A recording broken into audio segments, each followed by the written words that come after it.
বিশাল শহরের ক্লান্তিকর জীবনের শেষে অনিমেষ সিদ্ধান্ত নেয় তার পুরনো গ্রামে ফিরে যাওয়ার।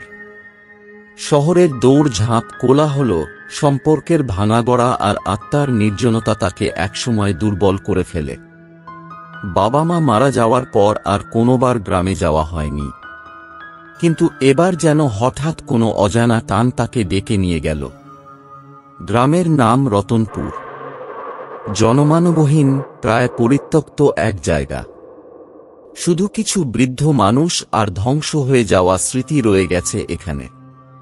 অনিমেষের পৈতৃক ভিটেটা এখনো আছে, যদিও জং ধরে যাওয়া, ছাদের চাল খুলে পড়া এক জীর্ণ বাড়ি। কিন্তু সবচেয়ে অদ্ভুত ছিল বাড়ির পেছনের পুরনো কুয়াটি। ছোটবেলায় বহুবার দাদুর গল্প শুনেছে ও কুয়ায় কিছু একটা আছে, কিন্তু তখন হাসি পেত। এবার যখন বাড়িতে পৌঁছালো, একটা অদ্ভুত অনুভূতি হল। যেন সময় থেমে গেছে, কিন্তু কুয়াটা তাকিয়ে আছে সেই একইভাবে। গভীর অন্ধকার, নিশ্চুপ। প্রথম রাতেই কিছু অস্বাভাবিক ঘটনার সম্মুখীন হল অনিমেষ। রাত 1:30টার দিকে ঘুম ভেঙে গেল, অথচ কোনো শব্দ হয়নি। অথচ কানে আসছিল গুনগুন করে কেউ যেন গান গাইছে। ভোরে উঠেই সে পেছনের কুয়াটার দিকে গেল।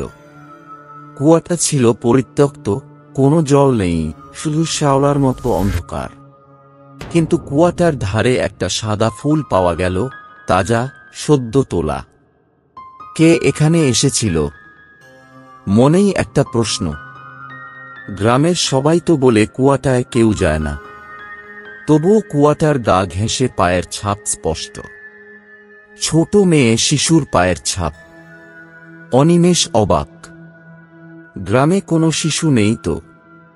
স্কুল বন্ধ, পরিবারগুলো অনেক আগেই চলে গেছে। তাহলে এই ছাপ কার? বিকেলে সে গেল গ্রামের একমাত্র বয়োজ্যেষ্ঠ লোক হারান কাকুর কাছে। তিনি এখনো জীবিত, এক চোখে ঝাপসা দৃষ্টি। তুই কুয়াটার ধারে গেছিস? হারান কাকু জিজ্ঞেস করলেন। হ্যাঁ কাকু, একটু দেখতে গেছিলাম। অদ্ভুত লাগছিল। হারান কাকুর মুখ বিবর্ণ হয়ে গেল। তুই জানিস না, এই কুয়ায় এক মেয়ে মারা গেছিল। নাম ছিল তনু। বয়স মাত্র 7। ও ছিল একেবারে দেবশিশুর মতো। একদিন হঠাৎ হারিয়ে যায়। 3 দিন পরে পাওয়া যায় কুয়ায় মৃতদেহ। অথচ কুয়ায় পানি ছিল না। দেহ ছিল নাড়ি ভুঁড়ি ছিন্ন, মুখে ছিল হাসি। অনিমেষের গা কাঁপতে লাগল। কিন্তু কে মারল? সেটা কেউ জানে না। অনেকে বলে ওর আত্মা এখনো কুয়ায় আছে। কাউকে ডাকলে সে আর ফেরে না। দ্বিতীয় রাতে আবার সেই গুনগুন গান। এবার একটু বেশি স্পষ্ট। আয় খেলতে আয়, আমি একা একা ভয় পাই। অনিমেষের গায়ে কাঁটা দেয়। উঠে কুয়াটার দিকে যায়, হাতে টর্চ। কুয়াটার ধারে দাঁড়িয়ে আছে এক ছোট মেয়ে, সাদা জামা, খালি পা, মুখে হাসি। দাদা, তুমি খেলবে আমার সাথে? কণ্ঠটা ভয়াবহ ঠান্ডা। তুই কে? অনিমেষ জিজ্ঞেস করে। আমি তনু। তুমি তো আমাকে চিনতে পারো না, কিন্তু আমি তোমাকে চিনি। তুমি ছোটবেলায় আমায় পুতুল দিয়েছিলে। অনিমেষ ধাক্কা খায়। সে ভুলে গেছিল, হ্যাঁ, সে ছোটবেলায় একবার কুয়োর ধারে এক মেয়েকে পুতুল দিয়েছিল। কিন্তু তখন তো সে জানত না। তনু ধীরে ধীরে এগিয়ে আসছিল। হঠাৎ বাতাস থেমে যায়, গাছ থেমে যায়, পাখি থেমে যায়। কুয়োটা যেন গর্জে ওঠে। দাদা, তুমি তো কথা দিয়েছিলে তুমি আমার সাথে খেলবে। ভোরবেলা অনিমেষ জ্ঞান ফেরে নিজের বিছানায়। কিন্তু তার শরীর ঠান্ডা। তার মনে পড়ে না রাতে কি হয়েছিল। তখনই দরজার ফাঁক দিয়ে একটি সাদা পুতুল দেখা যায়, তনুর সেই পুরনো পুতুল। সে ছুটে যায় হারান কাকুর কাছে। তুই যদি তনুর ডাক শুনে থাকিস, তাহলে তোর সময় ফুরিয়ে এসেছে, হারান কাকু বলেন। কিন্তু কেন ও আমাকে ডাকছে? আমি তো ওর ক্ষতি করিনি। আচ্ছা, তোর মনে পড়ে ছোটবেলায় একদিন তুই আর তোর বন্ধু রাজু মিলে ওর পুতুলটা ছিঁড়ে কুয়োয় ফেলেছিলি আর হাসছিলি? ও খুব কেঁদেছিল। অনিমেষ অবাক হয়। হ্যাঁ, খুব পুরনো ঘটনা। আমরা তো ছোট ছিলাম, খেলাচ্ছলে করেছিলাম।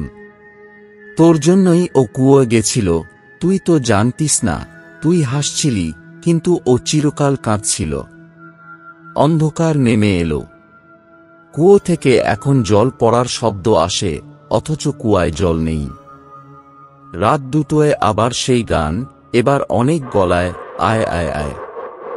অনিমেষ নিজেকে আড়াল করে, কিন্তু দরজা খুলে যায় নিজে থেকেই। তনু দাঁড়িয়ে। তুমি আমার দুঃখ বোঝনি, এখন তুমি আমার হতে হবে। অনিমেষ চিৎকার করে, তনু আমি ভুল করেছি, আমি দুঃখিত। তনুর মুখে হালকা হাসি, তারপর গম্ভীরতা। দুঃখ মানেই কি সব মুছে যায়? আমি তো কাঁদছিলাম, আর তুমি হাসছিলে। তুই যা বলবি আমি করব, কান্না ভেজা গলায় বলে অনিমেষ। তবে কুয়োয় একবার নামতে হবে। আমার মতো একবার অনুভব করো মৃত্যুর একাকিত্ব। তারপর যদি সত্যিই দুঃখ পাও, আমি মুক্ত হব। অনিমেষ নিজে দড়ি বেঁধে কুয়োয় নামে। নিচে গিয়ে চমকে ওঠে।